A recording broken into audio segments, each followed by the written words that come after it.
Doublethink is the act of ordinary people simultaneously accepting two mutually contradictory beliefs as correct, often in distinct social contexts. Doublethink is related to, but differs from, hypocrisy and neutrality. Somewhat related but almost the opposite is cognitive dissonance, where contradictory beliefs cause conflict in one's mind. Doublethink is notable due to a lack of cognitive dissonance, thus the person is completely unaware of any conflict or contradiction. George Orwell coined the word doublethink in his dystopian novel 1984. Doublethink is part of newspeak. In the novel, its origin within the typical citizen is unclear.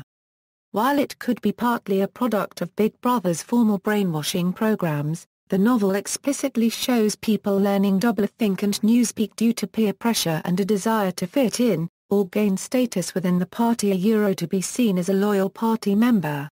In the novel, for someone to even recognize let alone mention any contradiction within the context of the party line was akin to blasphemy, and could subject that someone to possible disciplinary action and to the instant social disapproval of fellow party members. Origin and concepts. According to the novel, Doublethink is, Orwell explains that the party could not protect its iron power without degrading its people with constant propaganda. Yet knowledge of this brutal deception, even within the inner party itself, could lead to the implosion of the state. Although 1984 is most famous for the party's pervasive surveillance of everyday life, this control means that the population of Oceania all of it and including the ruling elite could be controlled and manipulated merely through the alteration of everyday thought and language. Newspeak is the method for controlling thought through language. Doublethink is the method of directly controlling thought. Earlier in the book, doublethink is explained as being able to control your memories, to be able to manually forget something, then to forget about forgetting. This is demonstrated by O'Brien, during the time when Winston Smith is being tortured toward the end of the book. Newspeak incorporates doublethink, as it contains many words that create assumed associations between contradictory meanings, especially true of fundamentally important words such as good and evil, right and wrong, truth and falsehood, and justice and injustice. In the case of workers at the Records Department in the Ministry of Truth, doublethink means being able to falsify public records, and then believe in the new history that they themselves have just rewritten. As revealed in Goldstein's book, The Ministry's Name is itself an example of doublethink. The Ministry of Truth is really concerned with lies. The other ministries of Airstrip 1 are similarly named. The Ministry of Peace is concerned with war, the Ministry of Love is concerned with torture, and the Ministry of Plenty is concerned with starvation. The three slogans of the party war is peace, freedom is slavery, and ignorance is strength are also examples. Moreover, doublethink's self-deception allows the party to maintain huge goals and realistic expectations. If one is to rule, and to continue ruling, one must be able to dislocate the sense of reality. For the secret of rulership is to combine a belief in one's own infallibility with the power to learn from past mistakes. Thus each party member could be a credulous pawn but would never lack relevant information, the party being both fanatical and well-informed and thus unlikely either to ossify, or grow soft, and collapse. Doublethink would avoid a killing the messenger attitude that could disturb the command structure.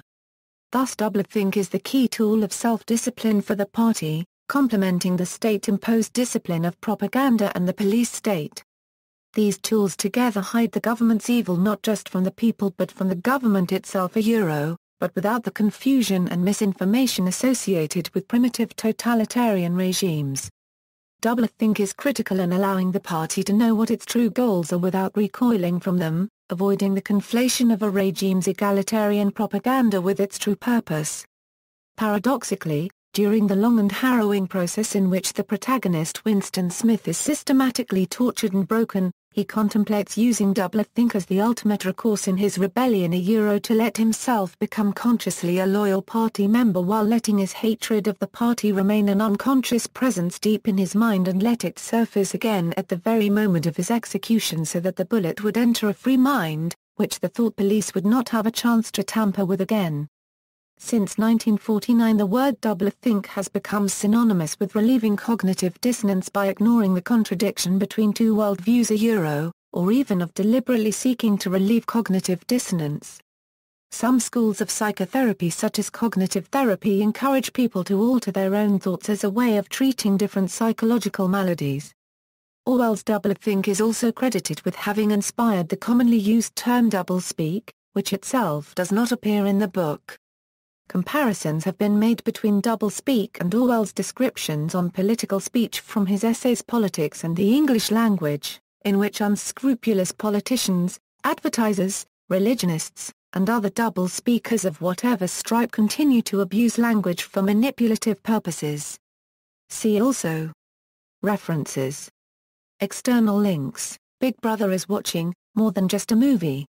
From 1984 to One-Dimensional Man by Douglas Kellner, commentary by Karen von Hardenberg of the Trinkle Journal.